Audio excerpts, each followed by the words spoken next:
Vehicles equipped with automated emergency braking utilize forward-facing cameras and radar to detect potential collisions with other vehicles, pedestrians, or objects. In such cases, the system will alert the driver and automatically apply the brakes if they do not respond.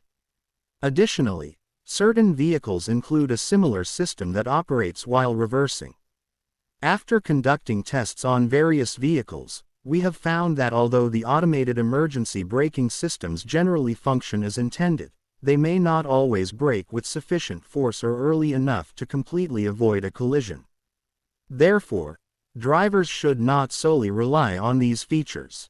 Furthermore, some systems only operate at low speeds, while more advanced systems can function even at highway speeds. As a standard safety measure, automated emergency braking will be gradually implemented into all new cars by 2022.